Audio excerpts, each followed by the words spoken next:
Hello everyone, this is Hongya, the Associate Professor from Department of Bridge Engineering at Tongji University. On behalf of my research team, today I will present the research on theoretic analysis of precast bridge pier subjected to shear failure via direct shear test. The outline of today's presentation will be like this. First, the background information of the research will be introduced, and then the test setup as well as the specimen design will be given. Following that, the observation of damage development will be explained in detail, and the test data will be interpreted for understanding the mechanism of the failure. Based on the test results, the theoretic formulas will be proposed for any kind of estimation of shear strength of such precast bridges. Finally, the conclusions are drawn. Now let's first take a look at the introduction part.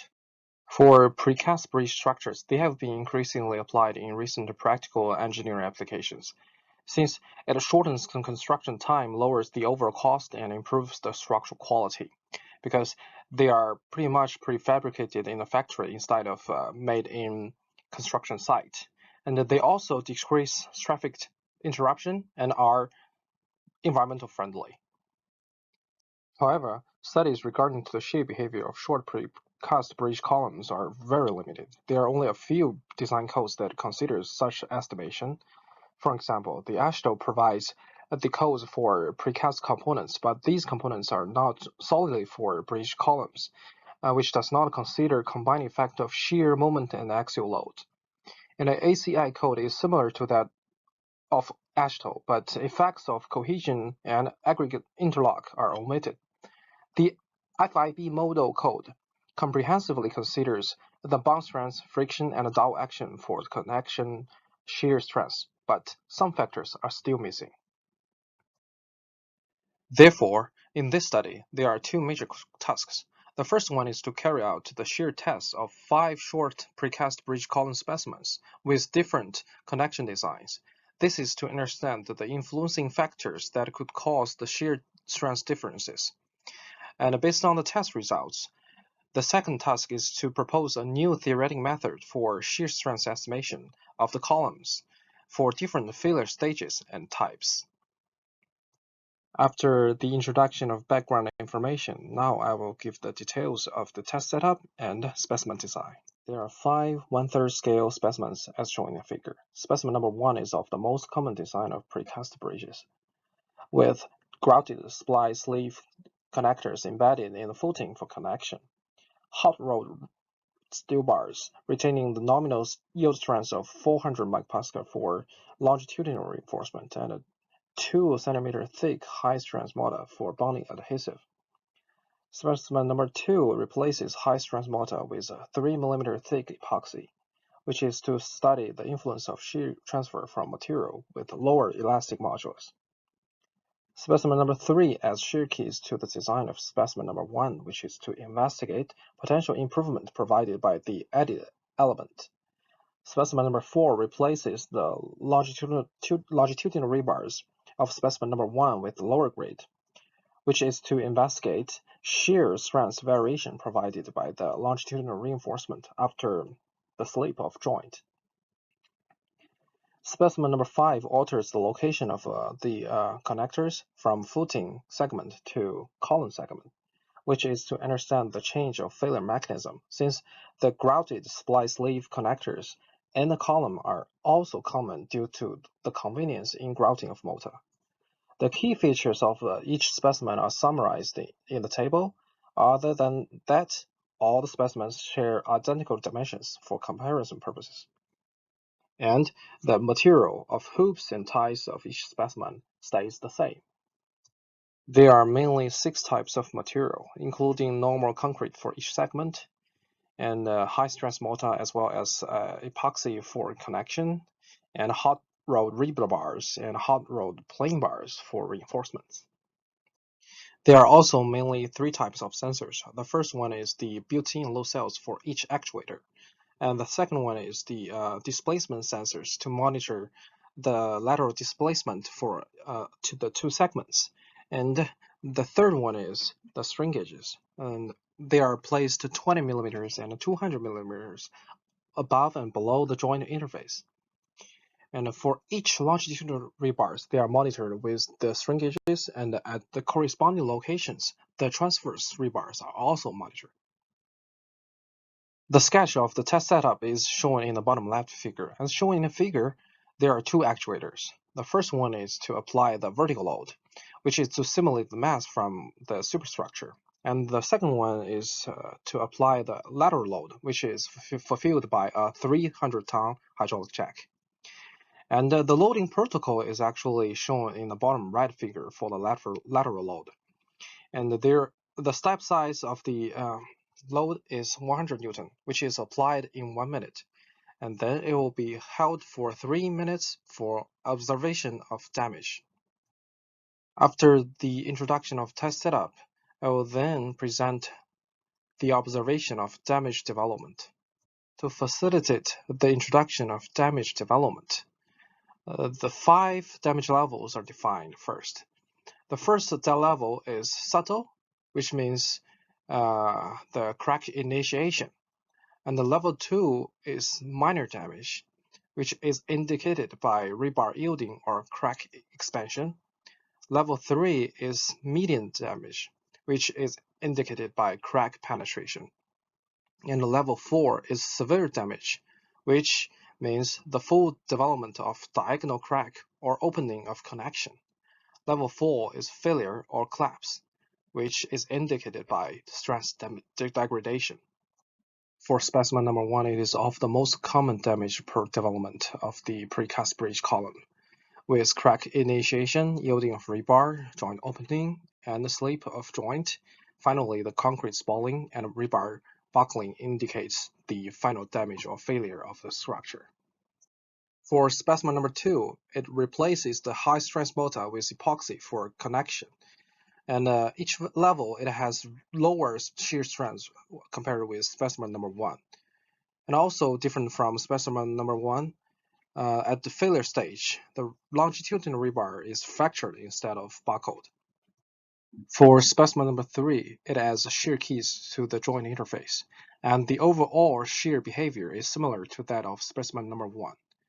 The only difference is that the stirrups is bulged for specimen number 1, while stirrups are fractured for specimen number 3. Specimen number 4 is with lower grade of rebars and a reaching lateral load of 1400 kN. Sudden split of the main crack occurs, which is quickly followed by cover concrete spalling, core concrete crash, column inclination, and slip of connection. Although no rebar fracture is found after the test, lower grade of steel significantly reduces the shear strength of the column with earlier structural failure than other specimens, which is due to the poor bond strength between the rebar and concrete. Specimen number 5 is of the different location of embedment of the connector, and the damage development is way different from other specimens. The only damage to specimen number 5 is the longitudinal rebar, which is pulled out and buckled, causing column interclination and strength degradation. Therefore, the embedment location greatly influences the structural behavior of precast bridge column in terms of shear damage progression. Now let's take a look at the test data. In the figure, the shear force development with connection slip are compared for all 5 specimens. But for specimens number 1 to number 4, it is mainly caused by the shear failure of the column, so it has 2 peaks and 5 stages. It begins with the linear increase, which corresponds to the damage level 1 to 2. And then it is followed by nonlinear increase, which corresponds to the damage level 2 to 3. Following that, it is the joint slip, which is the level 3, and then increase with the slip, which corresponds to the damage level 4. Finally, it comes to the failure damage, which is the level 5. But for specimen number 5, the final failure is the slip of connection. So it has single peak and 3 stages. It begins with the linear increase, which is similar to the other specimens, and it corresponds to the damage level 1 to 2. but then it is followed by joint slip, which corresponds to the damage level 2 to 3. Skipping all other damage types, it comes to the final failure, and which is corresponding to the damage level 5. Comparing all the specimens. Specimen number 2 are with lower slip distance and the shear force at each corresponding damage level when compared with specimen number 1. While for specimen number 3, it has a similar slip distance and force to the specimen number 1 for each damage level. And the specimen number 4 are with much higher slip distance but lower shear force. And the specimen number 5 is failed at much earlier stage compared with all other specimens. In this figure, the string development of longitudinal and the transverse rebars are given. For longitudinal rebars, can be divided into 3 parts. The force increase part, in which string remains almost constant, the transition part, and the string increase part, in which force remains almost constant. Force increase part is within elastic behavior of all specimens, and string values vary within a very small range. Rebar string in near side of the applied load gradually transfers from compression to tension. That in neutral axis remains relatively unchanged, and that in far side is increased in compression. Transition part experiences significant structural damage, including joint damage induced by connection slip. String at all 3 locations is changed into tension, and increase of string values become more obvious. It is observed that in this part, there happens to be a stepped increase of both applied force and strain.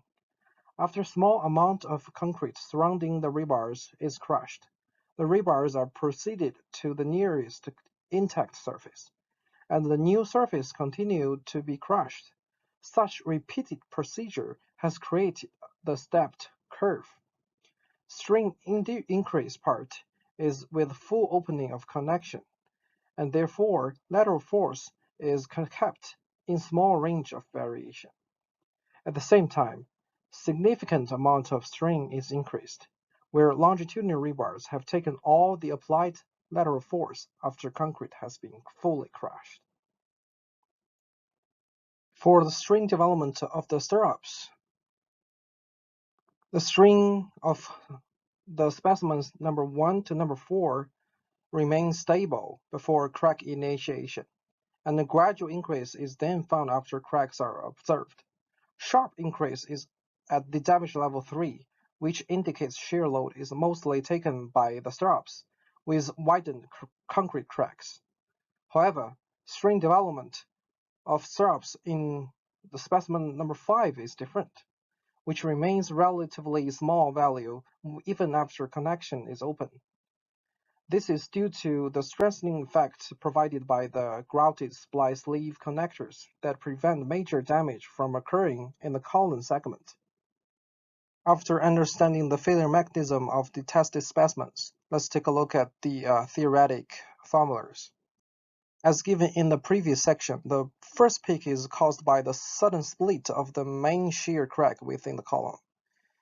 And the shear strength of the precast bridge columns comes from the combined effect of arch and truss models. And for the short columns, it is mainly taken by the arch action. For the slender columns, it is mainly caused by the truss action. But the proposed method is to combine the 2 actions for analysis. For the second peak, it is different from the first peak, which is contributed by the friction at the joint interface and the dow action of the longitudinal rebars. Based on the analysis, the new formulas are proposed. For the first peak, it considers the safe factor and the material bonding material factor, as well as the contribution from the concrete, the longitudinal rebars, and as well as the dimension. While for the second peak, It is mainly contributed by the friction and the dowel action. The two tables compares the theoretic values and test results. And since the failure of the specimen number 5 belongs to the second peak, so the second table as the specimen number 5. As we can see from the comparison, the proposed method is successful in predicting or estimating the shear strength. We also compared with other methods. As shown in the figure, the ratio of theoretical values to the test results is about 1 for our methods, which indicates safe estimation, while on the other hand, our values are also close to the test results. Here comes to the final conclusions. There are mainly two types of failure due to different deployment location of grouted splice sleeve connectors. And epoxy is with lower bond strength than high strength mortar in this case. Shear keys are of limited effectiveness, and a grade of rebar substantially influences the shear strength and behavior of the bridge column. The proposed method also considers two cases of the connector embedment location, and it has shown good agreement with the test results. Thank you very much for your attention.